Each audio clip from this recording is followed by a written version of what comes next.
이 일 후에 바사왕 아닥사스다가 왕위에 있을 때 에스라라 하는 자가 있느니라. 그는 스라야의 아들이요 아사랴의 손자요 hil기야의 증손이요 살룸의 현손이요 사독의 5대손이요 아히두베의 6대손이요 아마랴의 7대손이요 아사랴의 8대손이요 무라요의 9대손이요 스라이야의 10대손이요 우시엘의 11대손이요 붓기의 12대손이요 아비수아의 13대손이요 비느하스의 14대손이요 엘르아살의 15대손이요 대제사장 아론의 16대손이라.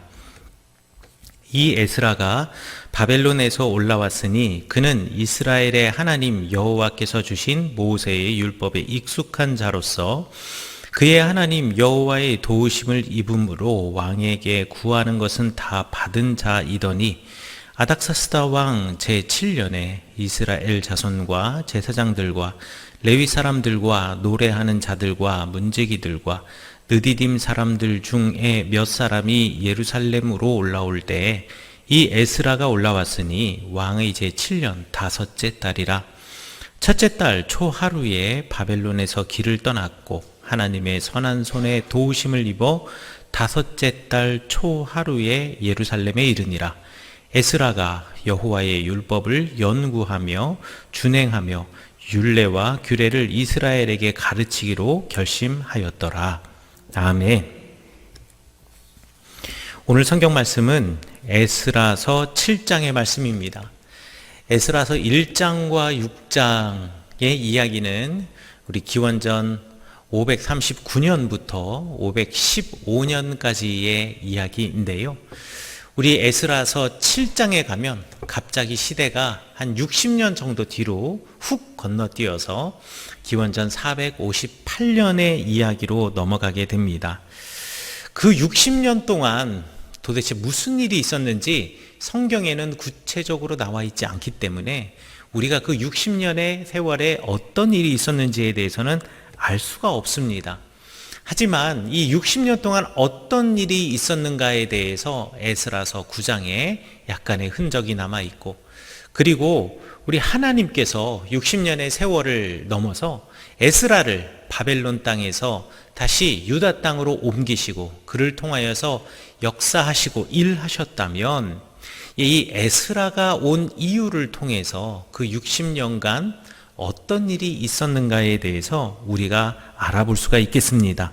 그래서 오늘 성경 말씀은 에스라가 돌아오던 시대에 그 백성들을 향한 우리 하나님의 마음에 대해서 알아보도록 하겠습니다. 515년에 성전, 기원전 515년에 성전을 완성했습니다. 이제 성전에서 예배드리게 되었으니 그들이 해야 할 바를 다 했다고 유다 사람들은 생각했을 겁니다. 유다 사람들이 왜 바벨론에서 유다 땅으로 왔겠습니까? 바벨론에서 대략 50년의 세월을 살았는데요.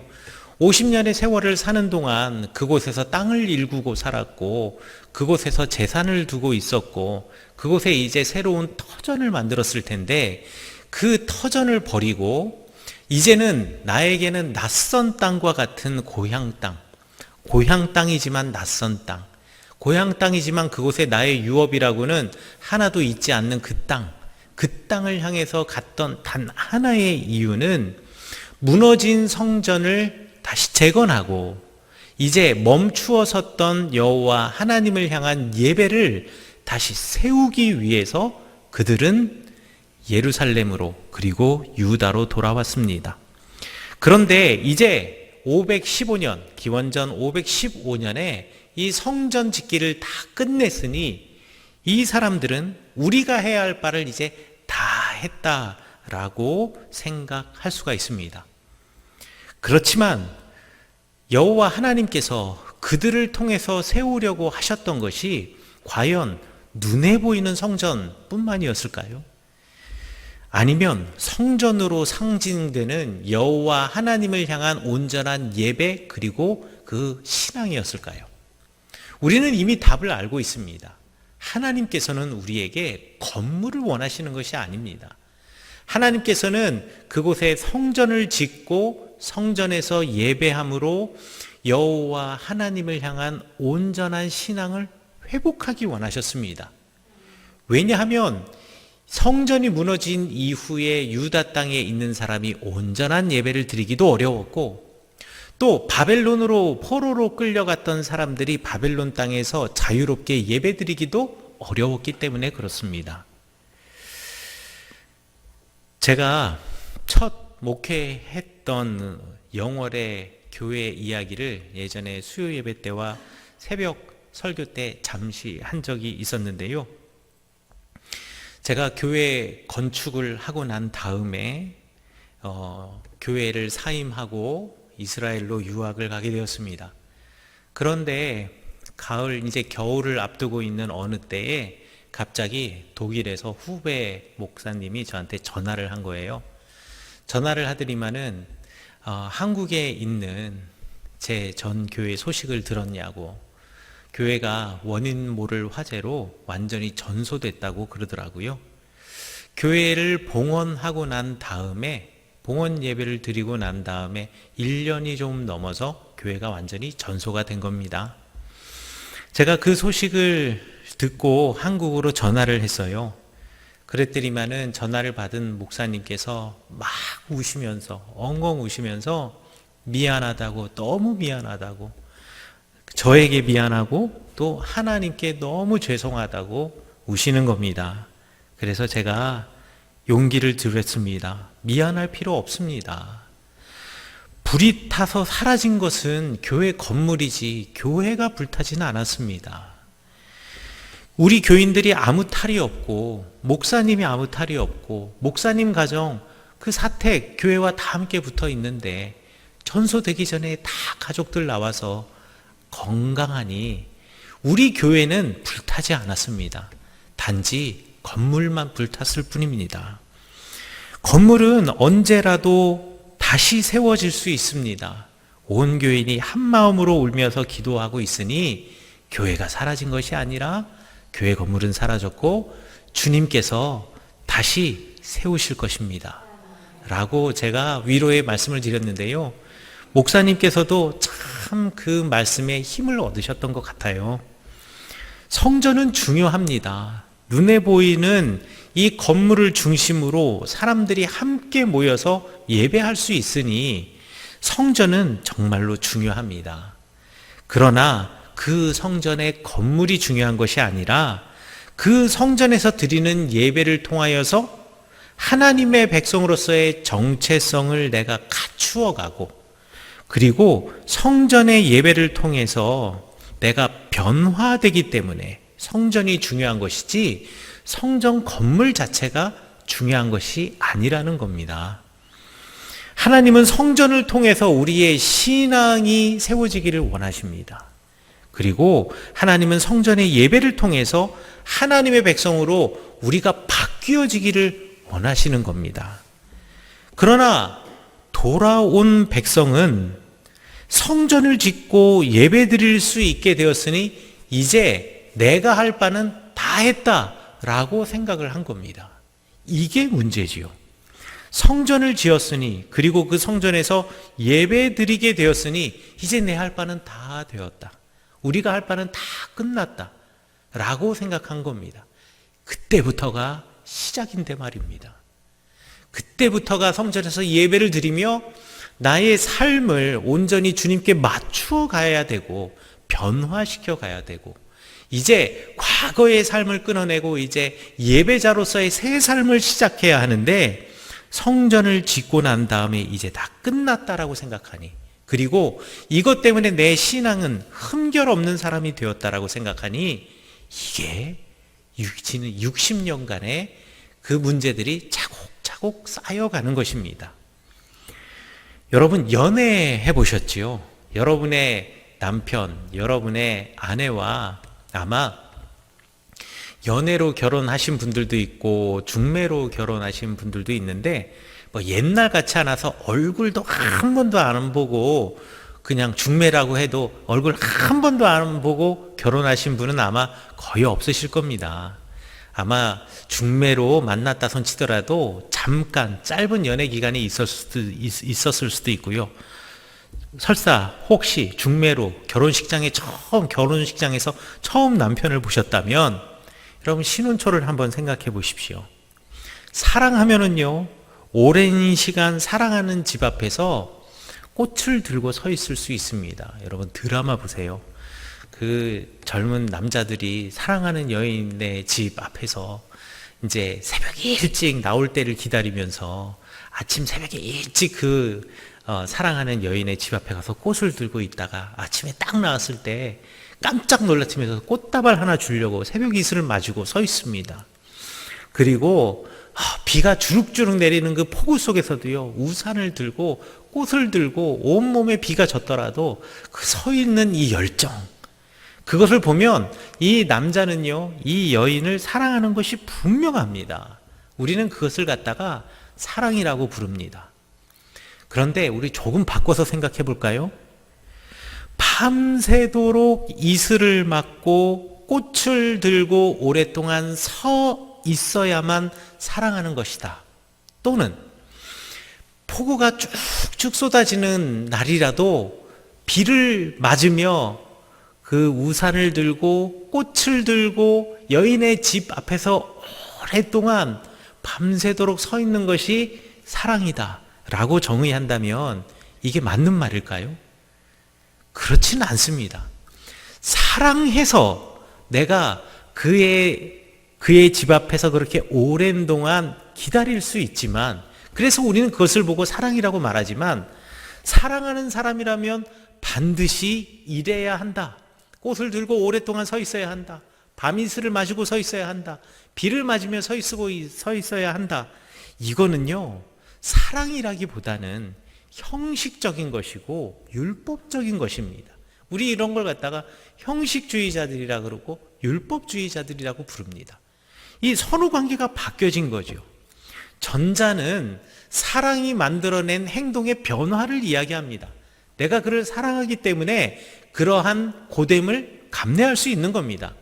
그런데 외적으로 무조건 겉으로 드러난 행동만이 진심을 보여준다라고 생각한다면 이거는 주객이 전도가 된 겁니다. 우리가 하나님을 향한 열정을 가지고 예배드리고자 하는 마음을 가지고 성전을 지은 겁니다. 그리고 그 성전을 짓고 그 안에서 예배드리며 내 삶을 바꿔가는 것이 예배자의 참된 모습인 거지, 예배를 드리기 위한 성전을 짓는 것으로 우리의 예배의 열정을 보여준 것으로 우리의 모든 것이 끝난 것이 아니라는 겁니다. 그런데 돌아온 유다 사람들은 성전을 짓고 60년 동안 예배 드리는 것만으로 그냥 만족했습니다. 우리가 성전 지은 목적으로 왔는데 성전 지었으니 이제 그리고 그 성전에서 예배 드리고 있으니 우리 할 바는 다 했고 우리는 하나님으로부터 은혜 받기에 자격을 갖춘, 복을 얻기에 자격을 갖춘 사람이고 우린 참 괜찮은 사람이다 라며 그냥 살아갔던 거지요. 하나님께서는 이런 유다 사람들에게 에스라를 보내셨습니다. 바벨론 땅에 있던 에스라를 유다 땅으로 보내신 거지요. 우리 에스라에 대해서 오늘 성경 본문 말씀 1절부터 쭉 설명하며 5절까지 이야기를 합니다. 그 족보를 이야기하면서 에스라의 선조를 이야기하죠.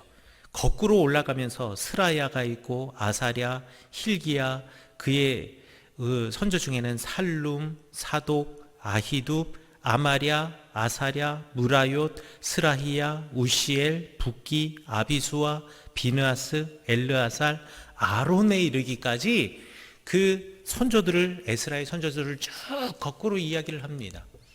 여기서 제일 중요한 사람 둘이 있는데 첫 번째는 제사장 아론이고요. 두 번째는 제사장 사독입니다. 유대교에서는 성전에서 대제사장으로 예배드릴 수 있는 자격을 갖춘 사람들을 구체적으로 명시해 놓았는데 아론의 아들들 중에, 그 자손들 중에 사독 계열의 사람들만 대제사장이 될 수가 있었습니다. 그런데 에스라의 선조가 누구냐면 아론이고 사독입니다. 그러니 에스라는요, 대제사장이 되는 계열의 사람이라는 거예요. 그런데 하나님께서 바벨론에 있던 에스라를 예루살렘으로 보내실 때에 대제사장 에스라를 보내신 것이 아닙니다. 대제사장들과 제사장들 그리고 레위인들은 예루살렘에 넘쳐납니다. 예루살렘 성전에서 이미 예배드리고 있고 이미 성전에서 제사를 드리고 있는 많은 제사장들과 레위인들이 있었고 유다 땅의 곳곳에서 예배를 드리고 있는 제사장들과 레위인들이 있었습니다. 그래서 하나님께서는 대제사장으로서 에스라를 보낸 것이 아니라 6절에 보면 모세의 율법에 익숙한 학자로 에스라를 소개하면서 대제사장 중에 한 명을 더해서 그저 한 명 또 다른 제사장을 보내는 것이 아니라 내가 율법 학자를 보냈다. 율법의 선생님 하나님의 말씀, 나의 말씀의 선생을 너희들에게 보냈다라고 이야기를 하고 있습니다. 왜요? 그들은 예배를 드리고 있지만 하나님을 제대로 알고 있지 못하기 때문입니다. 제사장들도 많고 레위인들도 많지만 정작 하나님의 마음은 어디에 있는지, 하나님이 원하시는 하나님의 사람들의 삶은 무엇인지에 대해서 알지 못했기 때문에, 여호와 하나님을 알지 못했기 때문에 율법의 학자로 하나님 말씀의 교사와 선생님으로 에스라를 보내셨다라는 이야기입니다. 에스라 9장에 보면 그러면 이 사람들이 예배만 드리고 하나님의 사람처럼 살지 못한 삶의 모양이 어떤가에 대해서 설명하고 있는데요. 에스라 9장에서는 제사장과 레위인마저도, 그러니까 일반 백성은 말할 것도 없고 제사장과 레위인마저도 가나안, 헷, 브리스, 여부스, 암몬, 모압, 애굽, 아모리 사람들의 가증한 일을 따라 했는데 그 일이 무엇이냐면 그들의 딸과 결혼했다라는 것입니다. 그들의 딸과 결혼했다라는 이 표현 방법은 창세기 6장 2절에도 나옵니다. 창세기 6장 2절에 보면 하나님의 아들들이 사람의 딸들과 결혼하는 이야기가 나오는데 구약 성경에서 관용적으로 하나님의 아들이라고 하는 말은 여호와 하나님의 신앙을 갖고 있는 사람이라는 뜻이고 사람의 딸이라는 말은 하나님의 딸과 정반대되는 말로 하나님을 알지 못하고 삶의 가치를 하나님께 두지 않고 하나님의 말씀에 두지 않고 세상의 물질적인 가치관, 더 많은 것을 획득하려 하고 그리고 세상의 권력에 대한 가치관, 더 많은 것을 움켜잡아서 사람들을 억누르려고 하는 그 사람들을 가리키는 말이 사람들의 딸이었습니다. 그러니 하나님의 아들들이 사람의 딸과 결혼하여서 그들이 가증한 일을 행하였다라는 말은 하나님을 알고 있던 이 하나님의 사람이라고 말하는 사람들이 예배를 드리고 살아가고는 있지만 그 삶의 모양이 하나님을 알지 못하는 세상의 사람들과는 전혀 다름없이 그들의 인생의 가치관을 물질에 두고 있고 그들의 인생의 궁극적인 목적을 권력에 두어서 세상을 억압하고 세상 위에 호령하며 떵떵거리며 사는 것, 그것을 똑같이 추구하며 살고 있는 하나님의 사람들의 모습을 표현하고 있는 것입니다. 하나님을 제대로 알지 못하니까 그 하나님을 제대로 경험하지 못하고 그 하나님을 제대로 경험하지 못하니까 창조의 하나님을 알 수 없고 사랑의 하나님을 알 수 없고 그리고 우리를 죄로부터 자유케 하시는 하나님을 알 수가 없고 진리의 하나님을 알 수가 없는 겁니다. 그러니 그 하나님과 그 하나님의 말씀을 온전히 신뢰할 수 없는 것이죠. 그래서 에스라는 그들에게 하나님을 알게 하려고 하나님을 증거하는 성경을 알게 하려고 하나님께서 이 에스라를 보내신 것입니다. 제가 천목회지 얘기를 했으니까요. 다시 한번 제가 천목회지에 있었던 얘기를 해드리려고 하는데요. 제가 천목회지 영월에서 저희 교회가 마을과는 약간 좀 동떨어져 있었어요. 그러니까 아랫마을과 윗마을이 있는데 아랫마을과 윗마을의 한가운데 교회가 있었습니다. 그런데 이 아랫마을에 큰골이라고 하는 그 골짜기를 따라서 커다란 포도 농사 하시는 분이 계셨어요. 그리고 저희 교회 위쪽에 있는 이리에도 또 포도 농사를 하시는 분이 계셨습니다. 그런데 이 큰골 아랫마을에 사시는 분은요, 이 오랫동안 평생을 포도 농사를 지으신 분입니다. 이분 이렇게 포도 이렇게 먹어보면 맛있어요. 저는 영월이 포도가 맛있다는 걸 처음 알았어요. 그리고 철원에도 포도가 있다는 것을 철원에 와서 처음 알았어요.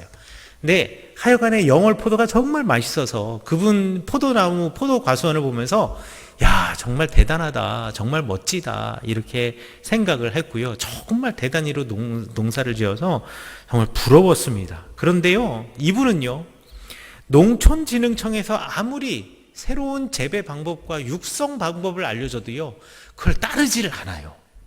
왜냐하면 평생 그 농사를 지어왔기 때문에 거기서 뭐라 그래도 가지는 이렇게 찝으시는 게 좋아요. 가지는 이렇게 뻗게 하시는 게 좋아요. 그 다음에 이렇게 가지를 정리하세요.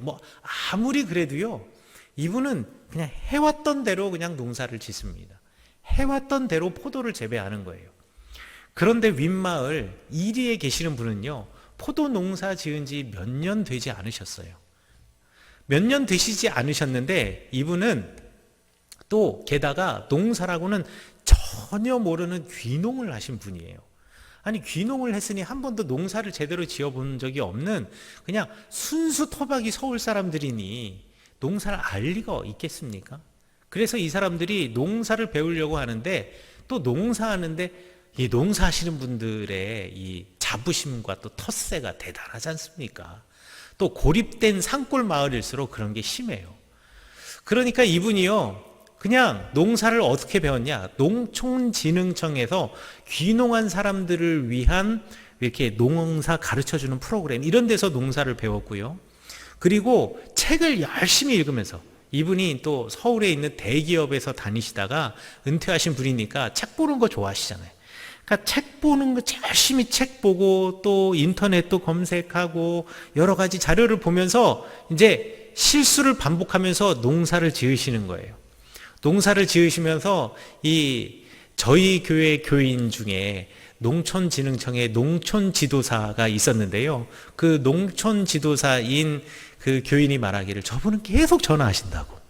저분은 계속 전화를 하셔가지고 뭐 물어보시고 그리고 이번에 무슨 잡지가 나오고 농촌진흥청에서 무슨 잡지가 나오고 또 농협이나 이런 데서 또 임협이나 이런 데서 잡지가 나오면 그거를 꼭꼭 챙겨가신다고.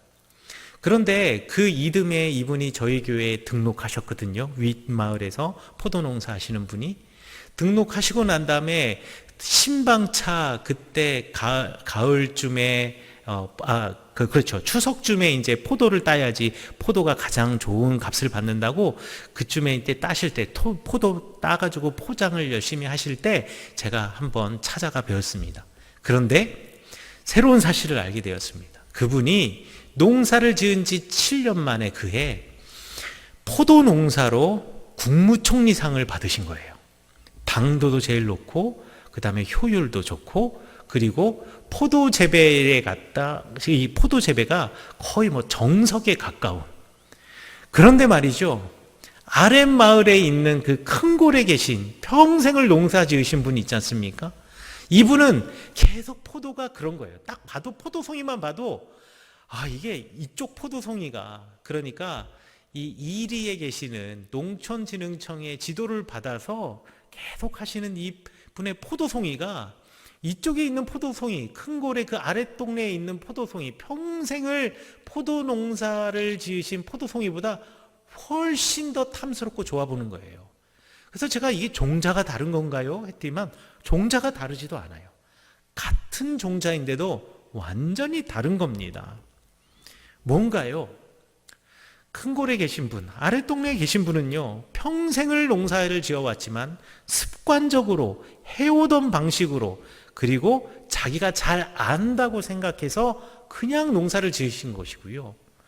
이리에 계시는 윗동네에 계신 분은요, 단 7년을 농사를 지셨어도 자기가 모른다라는 것을 인정하고 알려고 했기 때문에, 그래서 계속 농촌진흥청을 왔다 갔다 하고 농촌 지도사들에게 이거 어떻게 해야 하는지 물어보고 때로는 자기 집으로 불러와가지고 밥까지 먹여가면서 이거 어떻게 해야 되는지 배워가게 되니까 결국 이분의 농사가 그 어떤 농사 하셨던 분보다 더 수확량도 좋고 더 좋은 품질의 농산물을 재배해낼 수 있었던 거죠.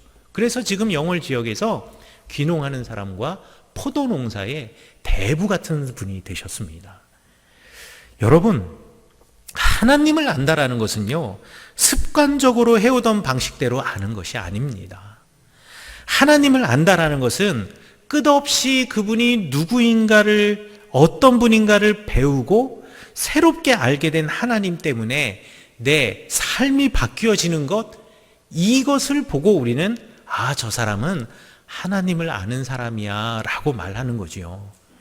여러분, 그 하나님을 증거하는 책이 성경책입니다. 여러분, 성경책 읽으시죠? 성경책 읽으시는데 이 성경책은요, 오늘 읽었을 때와 내일 읽었을 때가 다릅니다. 똑같은 성경 구절을 읽을지라도 내가 오늘 읽고 느꼈던 마음과 한 달 뒤에 똑같은 성경 구절을 읽고 느끼는 마음이 다르다라는 거예요. 그래서 성경은 평생을 읽어도 몇백 번을 읽어도 늘 우리에게 새롭고 몇백 번을 읽고 몇십 번을 읽어도 그 성경 때문에 나의 삶은 변화될 수밖에 없습니다. 변화되어야 합니다. 이럴 때 우리는 하나님을 아는 사람이라고 불려지는 것입니다.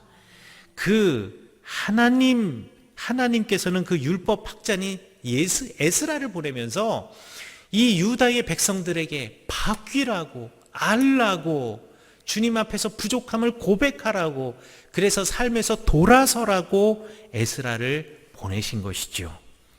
사랑하는 성은교회 성도 여러분, 여러분은 얼마나 하나님의 말씀을 알고 하나님의 말씀인 성경을 알려고 하십니까? 여러분은 얼마나 진리의 하나님을 증거하는 성경을 읽으려고 하십니까? 얼마나 사랑의 하나님을 증거하는 성경을 알려고 하십니까? 얼마나 우리를 죄로부터 자유롭게 하시는 하나님의 말씀을 알려고 하십니까? 태초부터 계셨던 말씀이신 예수 그리스도를 얼마나 알고 계십니까? 얼마나 성경을 읽으십니까? 그리고 그분의 말씀을 따라서 여러분의 삶을 바꾸어 가고 계십니까? 아인슈타인의 이야기를 하면서 설교를 맺으려고 합니다. 아인슈타인, 그러니까 아주 유명한 과학자지요. 아인슈타인의 아버지가 어린 아인슈타인에게 자기 이야기를 해주는 겁니다. 어느 날 아버지가 말합니다. 아인슈타인에게, 아버지가 말이다, 어제 옆집 잭 아저씨랑 옆에 있는 마을에 있는 큰 저택에 굴뚝 청소를 하러 갔어. 그런데 굴뚝의 그 큰 굴뚝에 올라가려면 어느 부분부터는 굴뚝 안쪽에 있는 사다리를 타고 올라가야 되는데 잭 아저씨가 앞으로 앞장서 가고 내가 그 밑에 뒤를 따라갔지. 잭 아저씨가 올라가는데 까만 그 연기 끓은 먼지가 엄청나게 나는 거야. 그래서 나는 옷을 이렇게 얼굴을 뒤집어 쓰고 숨도 쉬어야 되고, 위에서 먼지가 떨어지면 숨쉬기도 힘들잖아요. 숨도 쉬어야겠고, 그리고 지저분한 먼지가 나니까 옷을 얼굴에 뒤집어 쓰고서는 이 사다리를 타고 올라간 거야. 그리고 청소를 다 끝냈는데 잭 아저씨의 얼굴은 완전히 새까매졌고, 그러니까 내 얼굴은 먼지가 묻긴 했지만 그래도 깨끗했는데, 나는 그 잭의 얼굴을 보고 내 얼굴도 까맣다라고 생각을 했고, 잭은 내 얼굴을 보고 자기 얼굴도 그렇게 까맣지 않을 거라고 생각을 한 거야. 그래서 우리가 집으로 돌아오는 길에 그 저택 옆에 흐르는 그 강물에 얼굴을 씻었는데, 나는 잭처럼 얼굴이 까말 거라고 생각하고 열심히 박박박박 세수를 했고, 잭 아저씨는 아빠의 얼굴을 보고 내 얼굴도 저 얼굴처럼 별로 지저분하지 않을 거라 생각하고 대충 물을 씻고는 나왔는데, 거리를 걸어가는데 사람들이 다 잭을 보고 웃는 거야. 왜냐하면 내 얼굴은, 아빠 얼굴은 하얗게 깨끗해졌는데 제 아저씨의 얼굴은 까만 그 연기 끓음 가루와 대충 씻은 물이 막 범벅이 돼가지고 검은 얼룩이 지어 있었던 거지 라고 이야기하면서, 그러니 얘야, 이 세상에는 너의 거울이 되어줄 사람은 아무도 없단다 라고 이야기를 합니다. 그렇죠. 세상에 나의 거울이 되어줄 사람은 아무도 없습니다. 오로지 우리 인생의 거울은, 우리 삶의 거울은 성경의 말씀이십니다. 예수 그리스도를 증거하고 하나님을 증거하는 말씀이 유일한 우리의 거울이십니다. 그 거울을 보면서 우리의 옷 매무새도 고쳐낼 수 있고요. 그리고 그 얼굴을 보면서 우리의 화장도 고쳐할 수 있습니다. 얼굴의 잡티도 제거할 수가 있습니다. 오로지 우리의 거울은 하나님의 말씀이십니다. 그 말씀을 통해서 우리는 변화될 수 있습니다. 간절히 여러분에게 바라기는, 우리 하나님의 말씀 성경을 거울 삼아 늘 성경의 말씀을 묵상하시고 여러분의 삶을 바꾸어 나가셔 주님으로부터 은혜와 복을 얻으시는 하나님의 사람 되시기를 간절히 축원합니다.